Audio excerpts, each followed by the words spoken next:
પાદરા તાલુકામાં સરકારી અનાજના મોટા કૌભાંડનો પર્દાફાશ થયો છે। કરજણ પોલીસે કરજણ વિસ્તારમાંથી સરકારી અનાજનો મોટો જથ્થો પકડી પાડ્યો છે। પોલીસે ઘઉં, ચોખા અને ચણા સહિત કુલ 185 કટ્ટા સરકારી અનાજ ઝડપી લીધા હતા। આ મુદ્દે પાદરા હકની વાત સંગઠન દ્વારા મામલતદારને આવેદનપત્ર આપીને જવાબદાર અધિકારીઓ સામે કડક કાર્યવાહી કરવાની માંગણી કરવામાં આવી છે। સંગઠન દ્વારા અનાજ કૌભાંડમાં સંડોવાયેલા અધિકારીઓનો વરઘોડો કાઢવાની પણ માંગ કરવામાં આવી છે। ઉલ્લેખનીય છે કે સંગઠનના પ્રતિનિધિ વિકી શ્રીમાળી દ્વારા એક સપ્તાહ અગાઉ જ પુરવઠા અધિકારીને સરકારી અનાજના વિતરણમાં ગેરરીતિઓ થતી હોવાની લેખિત રજૂઆત કરી હતી। રજૂઆત બાદ માત્ર એક અઠવાડિયામાં જ અનાજ ચોરીનું કૌભાંડ ઝડપાતા તંત્રની કામગીરી સામે પણ સવાલો ઊભા થયા છે। હાલ સમગ્ર મામલે વધુ તપાસ હાથ ધરવામાં આવી છે। આજરોજ હકની વાત સંગઠન દ્વારા પાદરા મામલતદાર સાહેબશ્રીને એક આવેદનપત્ર આપવામાં આવ્યું છે। આ આવેદનપત્ર અનાજ જે સસ્તું અનાજની દુકાનોમાં જે ગેરરીતિ થાય છે તેને અનુલક્ષીને આવેદન છે અને ખાસ કરીને હકની વાત સંગઠન દ્વારા 17/12/2025 ના રોજ પુરવઠા વિભાગ અધિકારીશ્રીને આ ગેરરીતિના માટેની એક અરજી આપણે કરેલી હતી અને બરાબર એના 6 દિવસ પછી એટલે કે 23 તારીખે કરજણની અંદર 185 બોરીઓ 50 કિલોની 185 બોરી પકડાઈ અને જાણવા મળ્યું કે પાદરાના સસ્તા અનાજની દુકાનના ગોડાઉનની આ બોરીઓ છે। હવે આ બોરી બારોબાર કરજણ કેવી રીતના પહોંચે? એક આઈસર ટેમ્પો ભરીને જ્યારે આટલી મોટી ઘટના બને છે કે આટલા હજારોની સંખ્યા, હજારો કિલો સંખ્યાની અંદર અનાજ આજે બારોબાર કરજણ સુધી પહોંચી જાય છે, તો એ કોની રહેમ રેજર હેઠળ પહોંચતી હશે?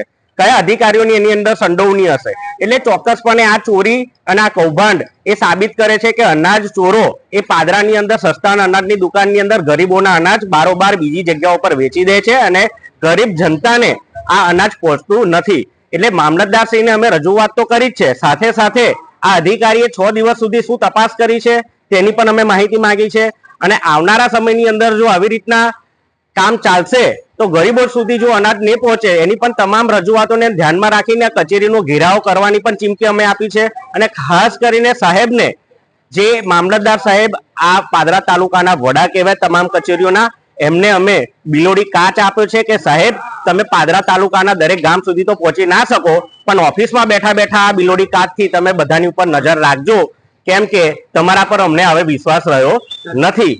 માટે હકની વાત સંગઠન જો આવનારા સમયની અંદર જો સસ્તા અનાજની દુકાને ચાલતી ગેરરીતિઓ બંધ નહીં થાય અને ખાસ કરીને જે આ કૌભાંડની અંદર સંડોવાયેલો કોઈ પણ અધિકારી હોય, કોઈ પણ કર્મચારી હોય, તેનામાં કડકમાં કડક અને કાયદારૂપ જો દાખલો બેસે એવી કોઈ કાર્યવાહી નહીં થાય તો અમે એનો વિરોધ કરીશું અને અમે તો ગૃહમંત્રી સુધી પણ આ રજૂઆતો અમે પહોંચાડવા માંગીએ છીએ। મુખ્યમંત્રીને આ નકલના રવાના બેઝ પર અમે મોકલીશું અને જે ચમરબંધીના વરઘોડા નીકળે છે ને, તો અમે પાદરાની જનતા માટે, પાદરાના ગરીબોનો અવાજ થકી અમે એમને એક વાત કહેવા માંગીએ છીએ કે જો આ ચંડોડીની અંદર જે અધિકારી પકડ્યો છે એનો જાહેરની અંદર વરઘોડો ક્યારે નીકળશે સાહેબ, એની પણ અમે માંગણી કરી છે।